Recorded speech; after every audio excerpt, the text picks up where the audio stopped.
Denver, Colorado. A woman stands frozen behind a locked door. My name is Theresa Marshall, and I am watching my parents on a security camera knowing that if I let them in, I will cease to exist. The afternoon sun hits the porch where they stand with suitcases demanding the home I built with my own hands. They call it family duty. I call it an ambush. For 30 years, I was the daughter who stayed quiet, the one who sacrificed so the golden sun could shine. But today, with my finger hovering over the police dispatcher's number, I have to decide if I am willing to burn the family tree just to save myself. Like, share, comment, and subscribe to our channel. We always appreciate the time you spent here with us. I stood in the hallway of my small Colorado home, my socks gripping the hardwood floor. I'd refinished myself and stared at the front door. The doorbell rang again. Not a polite, tentative chime, but a rhythmic, insistent demand. Ding-dong, ding-dong. From the other side of the wood, I could hear their voices. My mother sounded almost sweet, and my father's tone was calm, reasonable. To a neighbor walking by, it would look like a wholesome family visit. But inside, standing in the shadow of my own entryway, I felt like I was being ambushed. My hand hovered over the deadbolt, shaking just slightly. I knew that if I turned that lock and opened the door, I knew exactly who I would stop being. I would stop being the independent woman I had clawed my way into becoming, and I would instantly revert to being the daughter who always stayed quiet. The daughter who was always fine. To understand why a simple doorbell felt like a declaration of war, I have to rewind. I have to start with the ways my family tried to erase me long before they ever showed up on my porch. I grew up in a standard, modest American suburb, the kind with chain-link fences, neighborhood cookouts, and church on Sundays. On paper, the Marshall family was the picture of stability. My dad, Robert Marshall, was a loud, blue-collar guy who fancied himself a local hero. He worked hard, sure, but he needed everyone to know it. And more than anything, he needed everyone to know about his legacy, my younger brother Jake.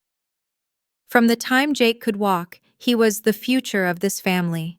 Dad would ruffle Jake's hair at dinner and announce to the table, "This one's the smart one. He's the son who'll carry my name." I was sitting right there, usually setting the table or cleaning up, but I was just background noise. I was told to be understanding and help out. If Jake got the last pork chop, it was because he was growing. If I needed new shoes, I was told, "You're tougher, Theresa. You don't need as much." It wasn't just talk. It was a financial doctrine in our house. I remember when I was 10 staring at a rusted bike from the thrift store while Jake did wheelies on a brand new mountain bike. When I asked why Dad didn't even look up from his paper. "Your brother needs that camp, Theresa. You'll be fine. You're strong." That became the refrain of my life. You're strong. You can handle less. My mom, Elaine, was the enabler. She never openly attacked me, but she was the peacekeeper who smoothed over every slight with a guilt trip. "Just keep the peace, honey," she'd whisper when Dad forgot my birthday or criticized my grades while praising Jake's mediocrity. "Remember, we're family." The ultimate slap in the face came when I graduated high school.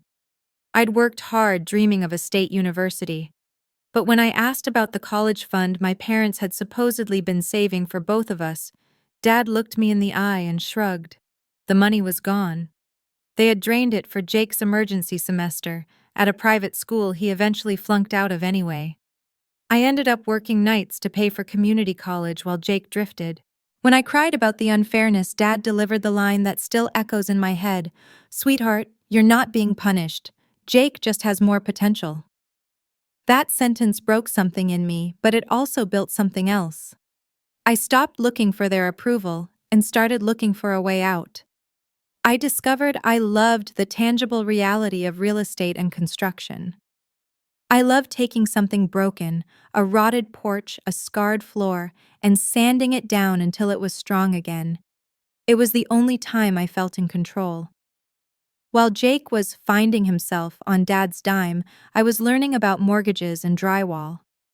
By my mid-20s, I had scraped together enough for a down payment on a small duplex in Denver. It was a wreck when I bought it, but I fixed it up with my own hands. That building was my first real investment, a quiet, hard-won form of agency that no one had given me. Now in my early 30s, I thought I had finally escaped the orbit of the Marshall dysfunction. I was living with Matt Rivera, a mechanic with a steady job, and the kind of gentle humor that made the hard days softer. We lived in a cozy house in a nearby suburb, saving for our future while I rented out my duplex to a lovely young couple, Lena and Marcus. They paid on time, they planted marigolds out front, and they treated the place with respect. For the first time in my life, I wasn't just surviving my family, I was actually ahead. Then came the phone call. It was a Tuesday evening. My phone lit up with Mom on the screen. When I answered, Elaine's voice was breathless, vibrating with excitement. "Honey, your dad and I did something big. We sold the house. We sacrificed everything for the family." I smiled, genuinely happy for a split second. I imagined them retiring, maybe moving to Florida, finally finding peace. "That's great, Mom," I said. Then she dropped the hammer. "We gave all the money to Jake," she said as casually as discussing the weather. "He has a big business idea. Since we don't have the cash for a new place right now, we'll need to move into your duplex for a while. Just tell your tenants it's time for them to go." I froze. The room seemed to tilt. "What?" "Just tell them to leave, Theresa," she said, her voice hardening slightly when I didn't immediately agree. "We're family." That was the moment I realized my family didn't see me as a daughter. They saw me as an asset to be moved and maybe erased whenever it suited them. The details of the sale came out in fragments over the next 20 minutes, each one a jagged piece of glass I had to swallow. My parents hadn't just downsized. They had sold the family home, the 3-bedroom ranch where I'd grown up, fully paid off and appreciating in value for 30 years for $700,000. $700,000. It was a staggering sum, the kind of money that secures a comfortable retirement, pays off medical bills, or travels the world. But that money wasn't in my parents' bank account anymore. It was already gone. Every single cent had been transferred to Jake. Apparently, my brother and his fiancée Becca had a vision. They were going to buy a trendy downtown loft with commercial space on the ground floor to open a craft brewery. They didn't have a business plan, brewing experience, or any collateral, but they had my parents. I listened to my father's voice on the other end of the line, swelling with a pride I had never once heard directed at me. "This is what real parents do, Theresa," he boomed, as if teaching me a lesson in morality. "They invest in their son. Jake is going to put the Marshall name on something big. He's building a legacy." The silence on my end was deafening. No one mentioned my college loans, which I was still paying off.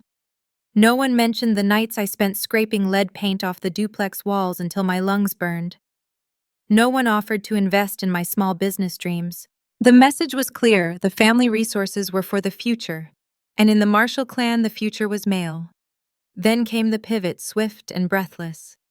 "So, obviously," Mom cut in, her tone light and airy, "we gave Jake the nest egg, which means we need a landing pad for a bit while he gets the brewery running and we figure out our next steps. It'll be fun, honey, like family under one roof again. Just tell those renters to leave." She said it as if she were asking me to clear off a spot on the couch, not evict tax-paying tenants from their home. My stomach churned. I thought of Lena and Marcus. I thought of the nursery they were setting up in the second bedroom for the baby due in 3 months. I thought of the lease agreement that sat in my filing cabinet, a legally binding document that I took seriously. "Mom, I can't do that," I said, trying to keep my voice steady. "They have a lease. It's a legal contract. I can't just kick them out because you gave all your money to Jake.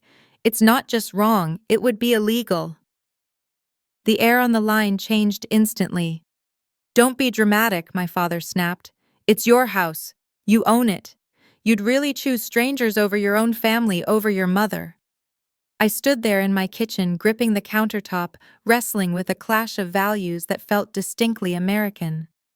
On one side was the deep-seated cultural commandment to honor your parents, to sacrifice for blood no matter the cost.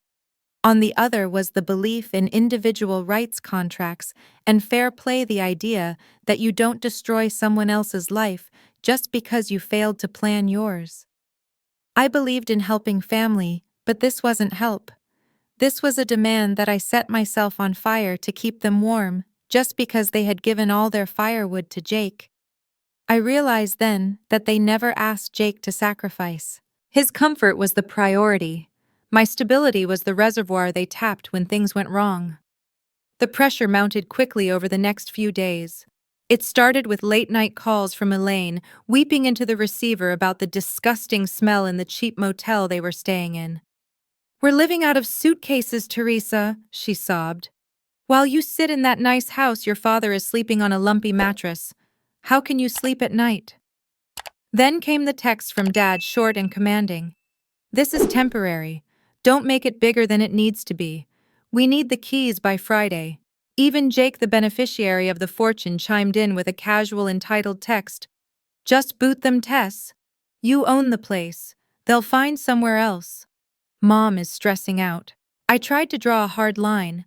I sent a group text explaining landlord-tenant laws, outlining the substantial fines for illegal eviction, and reiterating that the unit was occupied. I offered to help them look for an apartment they could afford with their social security, but the duplex was off limits. Dad's response was immediate and scathing. "You think you're better than us because you read some contract we raised you. We sacrificed everything for this family. Now step up." I didn't reply. I just stared at the screen, my heart pounding. Matt walked in, saw my face, and took the phone from my hand. "You worked too hard to let them bulldoze you," he said quietly. "You aren't the bad guy here." I wanted to believe him. I wanted to believe that the law and common decency were enough to protect me. But the next morning, the illusion of safety shattered. I was drinking coffee when a text came through from Lena. "Hey Theresa, just checking your parents stopped by today. They were asking how long we're staying." They seemed confused. I stared at the message, a cold dread washing over me. I hadn't given them the address. They had looked it up. That was the moment I realized my parents weren't asking for my permission anymore. They were circling my life like it already belonged to them. I was 20 minutes away, wrestling a stubborn cabinet hinge in a kitchen renovation across town, when my phone blew up. It wasn't a text this time. It was a call from Lena, and even before I slid the answer bar, I felt a sick, cold premonition settle in my gut. When I put the phone to my ear, her voice was shaking so hard she could barely get the words out. "Theresa, your parents are here. They have suitcases. They're pounding on the door and saying we have to get out." The screwdriver slipped from my hand and clattered onto the floor. I felt that word ambush hit me squarely in the chest. They weren't asking anymore. They were invading. I drove across Denver like a woman possessed.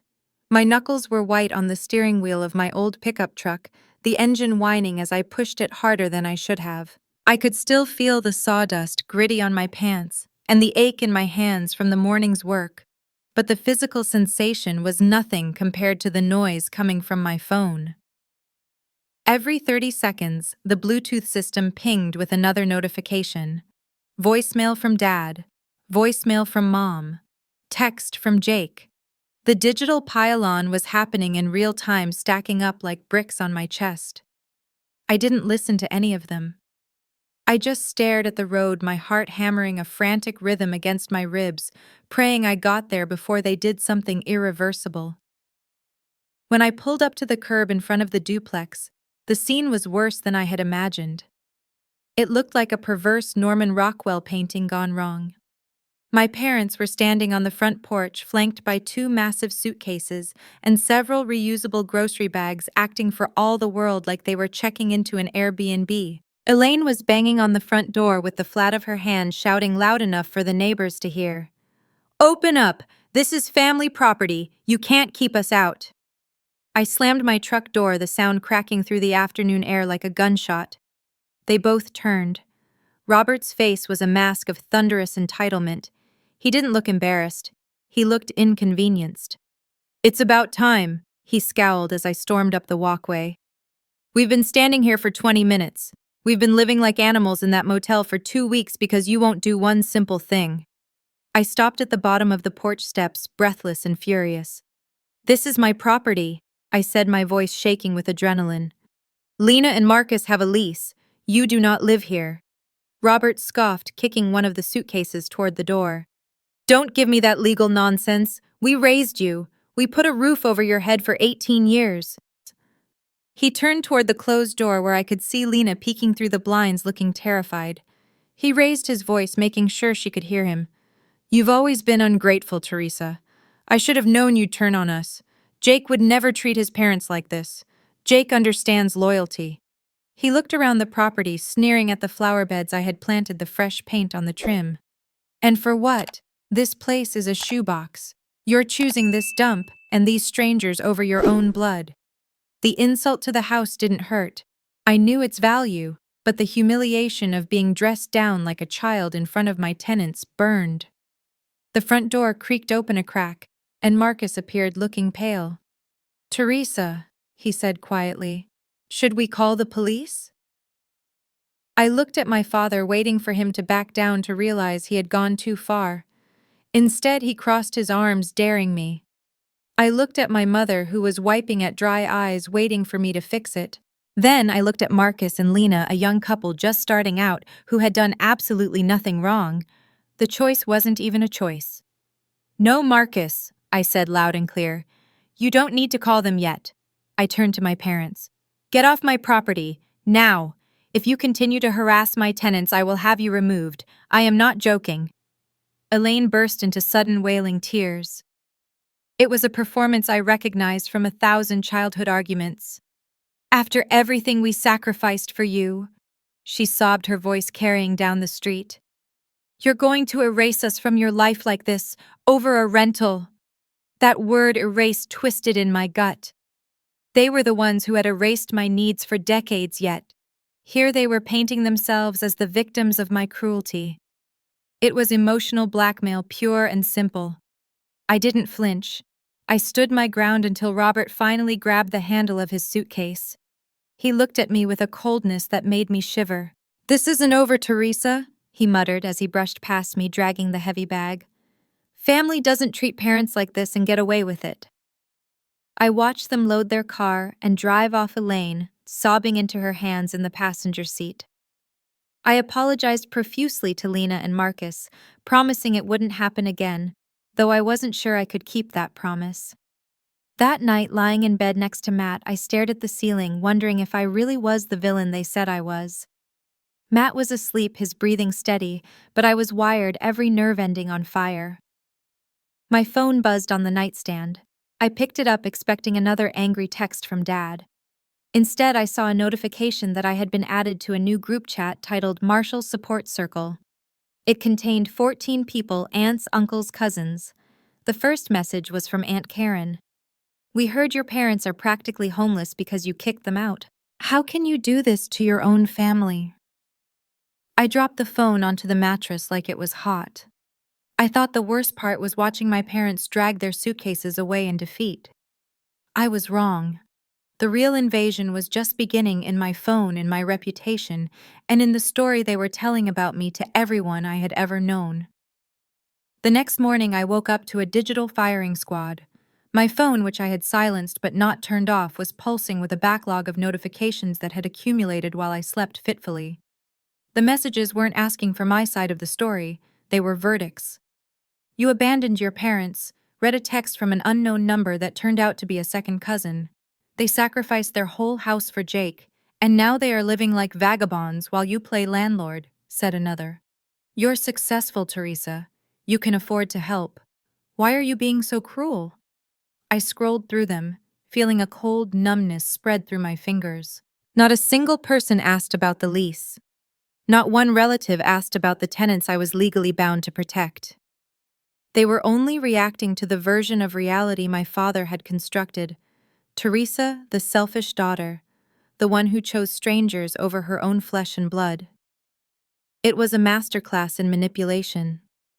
My dad had clearly called in the cavalry. Aunt Karen, Uncle Tom, Cousin Dean, people I hadn't heard from since Christmas, were suddenly experts on my moral obligations. They repeated the same talking points as if reading from a script Robert had handed them. Honor your parents. Family comes first. Don't forget where you came from. The phrases were weaponized, sharpened to cut deep into my conscience. But as I read the mounting accusations, I noticed a glaring omission. No one was asking Jake to sacrifice anything. No one suggested he sell his new loft or delay his brewery opening to house our parents. The burden of family duty was being placed entirely on my shoulders, just as it always had been. Then Jake called. I answered foolishly, hoping he might be calling to apologize or to talk some sense into our parents. Instead, he sounded annoyed as if I were the one inconveniencing him. Look, Tess, the brewery is already over budget, he said, skipping a greeting. Becca is freaking out about the wedding costs. We just need like 20 grand to float us for a few months until the parents get settled. You can refinance the duplex, right? Pull some equity out. I stood in my kitchen staring at the coffee pot, unable to comprehend the sheer audacity. You want me to take out a loan against my property because you took all of Mom and Dad's money? They gave me everything, Tess. He shot back, his voice dripping with entitlement. They believed in me. And now you can't even give them a room. You're punishing them for believing in me. It's petty. That was the snapping point. That word, petty. I wasn't being petty. I was being erased. I realized then that defending myself one-on-one was useless. They were controlling the narrative because I was staying silent. I decided I wouldn't just defend myself. I would go on the offensive with the only weapon I had, the truth. I spent the next hour compiling a digital dossier. I found the public records of the sale of my parents' home. I screenshot the texts where Dad admitted giving every cent of the proceeds to Jake. I scanned the lease agreement with Lena and Marcus, highlighting the dates and the termination clauses. I opened the Marshall Support Circle group chat and drafted a long, calm email attaching every document. I laid out the timeline, how my parents voluntarily sold their home, how they transferred the assets to Jake, and how they demanded I illegally evict a pregnant couple to fix their poor planning. I explained the legal ramifications of what they were asking me to do. I didn't use emotional language. I used facts. And then I typed the final line, my fingers trembling slightly on the keys. If any of you believe my parents deserve housing more than my tenants do, please let me know when they can move in with you. I'm sure they would appreciate the hospitality. I hit send. The reaction was immediate and telling. A few relatives quietly left the group chat. Others went silent. The honor your parents brigade suddenly had nothing to say when the solution involved their own guest rooms. But then my phone pinged with a private message from my cousin Maya. I didn't know the full story, she wrote. I'm sorry. I'm proud of you for standing your ground. It was a small crack in the dam, the first hint of support based on truth rather than blind blood loyalty. It felt like the first breath of fresh air I'd had in days. For a week after that, things were eerily quiet. The texts stopped. The calls ceased. I began to let my guard down, thinking perhaps the logic of my email had actually shamed them into backing off. I focused on my life with Matt. We spent Saturday morning painting our extra bedroom a soft, calming sage green. It was a peaceful domestic moment, the kind I had fought so hard to build. Then just before noon, the doorbell rang. I froze, the paintbrush dripping in my hand. Matt and I exchanged a look, and he pulled up the Ring camera feed on his phone. There they were, my parents. But they weren't banging on the door or dragging suitcases this time. They were dressed nicely, Dad in a button-down, Mom in her Sunday best. Elaine was holding a bouquet of flowers, and Robert was carrying grocery bags. Elaine looked right into the camera lens, her face arranged in a mask of sweet, bewildered innocence. Sweetheart, she said, her voice filtering through the app. We brought ingredients for your favorite roast. Let us in. We just want to make dinner. A chill ran down my spine that had nothing to do with the temperature. The last time they ambushed my doorstep, they came for my tenants. This time, they were coming for my home and for the life I was building inside it. I stood in the hallway safely behind the locked door, watching the feed on Matt's phone screen. On the porch, my mother was leaning toward the camera, her voice trembling with a practiced fragility. "We've been staying somewhere awful, Theresa. The beds are hard and it smells like smoke. We miss you. We miss your laugh. Please, honey, just let us in so we can talk like adults." Behind her, my father shifted his weight, his face cycling between calm reason and a hard, simmering edge. "We've reflected," he said, smoothing his shirt. "We know we made mistakes, but we're your parents. We deserve respect, not the silent treatment." It was a siren song I had been conditioned to answer my entire life. My hand actually twitched toward the deadbolt. A deep, ancient part of my brain, the part that was still 6 years old, screamed that if I just opened the door, if I just gave them what they wanted, everything would be okay. I remembered nights from my childhood sitting on the bottom step of the stairs, listening to my dad praise Jake in the kitchen, while earlier that day he had called me too intense and too sensitive for crying when he forgot to pick me up from practice. I heard my younger self whispering, "If I just try harder, maybe he'll be proud of me too." But then I looked at the grocery bags in my father's hands. They weren't just bringing dinner. They were bringing their luggage of expectations, their demands, and their chaotic entitlement. They weren't here to apologize. They were here to regain access. They were here to colonize my peace because their plan with Jake had failed. Matt stepped closer, his hand warm on my shoulder. "Theresa," he whispered, his voice grounding me. "If you open that door, they move right back into your decisions. They take over. And this house, this is supposed to be ours." He was right.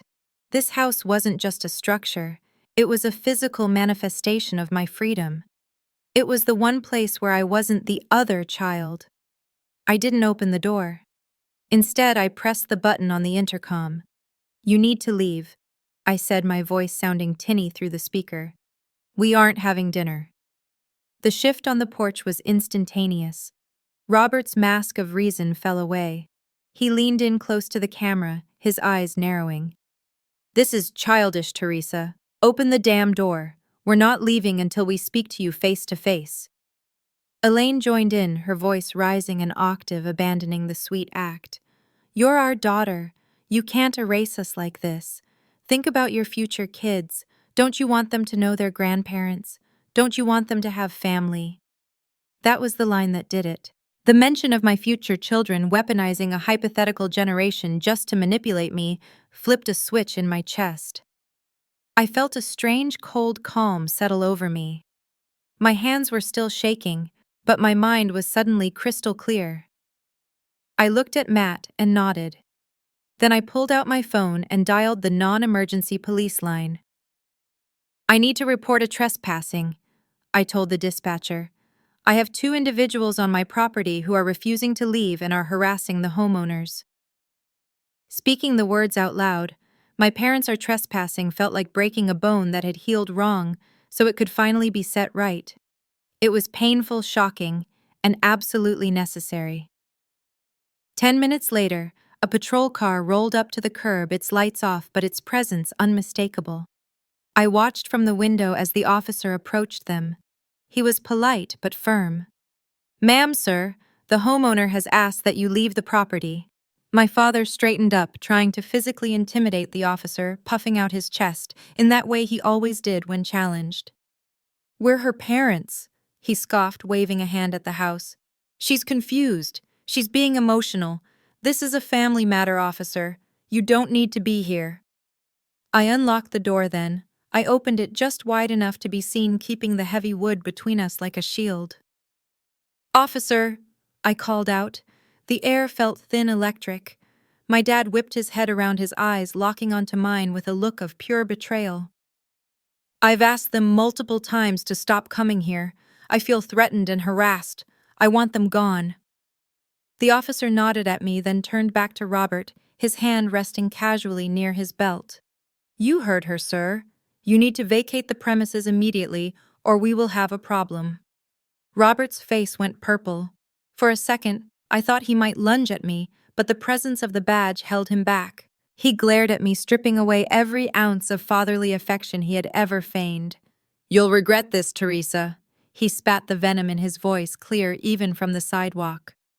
Don't come crawling back when you realize family is all you have. You are making a massive mistake. Elaine was sobbing now, a loud, ragged sound as Robert grabbed her arm and dragged her toward their car. I watched them go, leaning against the doorframe, my legs feeling like jelly. I stayed there until the patrol car followed them around the corner and out of sight. The silence that followed was heavy, but it wasn't empty. It was peaceful. My phone buzzed in my hand. It was a text from Jake. What the hell did you do? Mom is hysterical. Dad says you're dead to this family. A second text bubbled up immediately after. You think you can just walk away from us? You're going to pay for this. I stared at the screen. My thumb hovered over the block button. For the first time in my life, "You're dead to this family" didn't sound like a threat. It sounded like a promise of freedom I could finally live with. The adrenaline from calling the police hadn't even faded when my phone rang. It was Jake, and this time I answered. I didn't do it because I wanted to hear him out. I did it because I was done hiding. His voice was a wall of noise the second the connection opened. He wasn't just angry, he was incredulous, as if I had violated a fundamental law of physics. You called the cops, he shouted, the sound distorting in the speaker. You actually called the cops on Mom and Dad. Do you have any idea how humiliating that is? You're airing our dirty laundry to the whole neighborhood. He launched into the same tired script Robert had drilled into him. They sacrificed their whole future for me, Theresa. They put everything on the line and you can't even give them one spare room. You're disgusting. I listened, feeling a strange detachment. The guilt buttons he was mashing didn't work anymore. The wiring had been cut. When he finally paused for breath, I spoke, my voice steady and low. They chose to gamble everything on you, Jake. I didn't make that choice.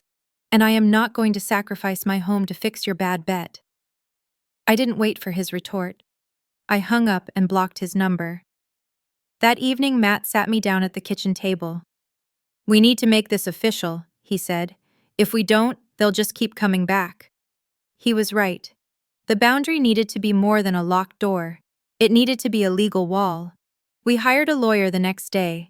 Sitting in that sterile office detailing the harassment, the unauthorized entry attempts, and the threats, I felt a shift. I was engaging with the American legal system, a system based on rules, rights, and consequences to protect myself from a family system based on guilt, obligation, and whims. We drafted a formal cease and desist letter.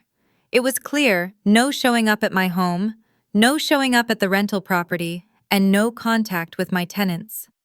Any further harassment would result in immediate legal action. A few days later, my cousin Maya called.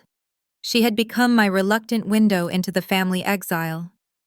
She told me that when Robert opened the certified letter, he went pale, and then he exploded. He's telling everyone that if you want to erase them, he'll erase you. Maya said, her voice quiet. He said he's changing the will. He said you're getting nothing. I almost laughed.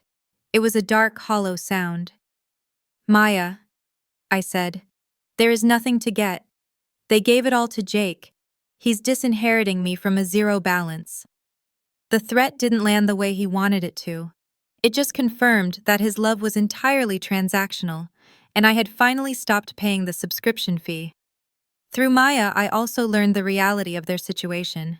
Without the proceeds from the house sale, which were locked up in Jake's floundering business, my parents had been forced to rent a cramped one-bedroom apartment in a rougher part of town.